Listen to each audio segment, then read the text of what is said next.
বাহনাৰ এই 3 বছৰীয়া কলেজীয়া জীৱন আজি ইয়াতেই শেষ। আজি আমাৰ ফেয়াৰৱেল, সেইকাৰণে সকলোবোৰ একদম সাজি কাচি আহিছে। বৰ্তমানলৈকে কোনেও যেন অনুভৱেই কৰা নাই যে কাইলৈৰ পৰা আৰু একেলগে বহি ক্লাছ কৰিব নাপাম। ফাৰ্ষ্ট বেঞ্চত আজি মই বহিম বুলি দন কৰিবলৈও নাপাম। ছাৰ আজি আৰু ক্লাছ নকৰো বুলি ক'বলৈও নাপাম। মুখত একো একোটা হাঁহি লৈ আমি সকলোবোৰ বিদায় সভাখনত সোমাই গৈছো।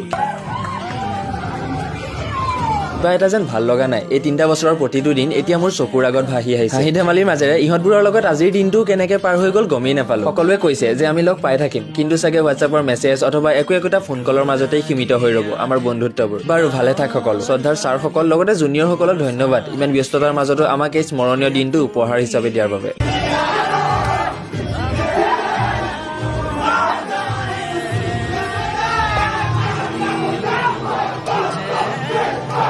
ব্ৰ আমাৰ শেষ আৰু কলেজ ফেয়াৰৱেল শেষ আৰু লগ নাপাওঁ কাকো লগ নাপাওঁ।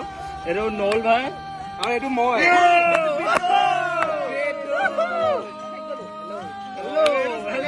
উত্তম এতিয়াও নট আউট হৈছে। ইয়াক জুলজিয়ে প্ৰেম কৰিবলৈ শিকালে, ক'লে যে বহুত কথা শিকিলে। তাৰ জুলজি ডিপাৰ্টমেণ্ট প্ৰেমটো 1 নম্বৰ।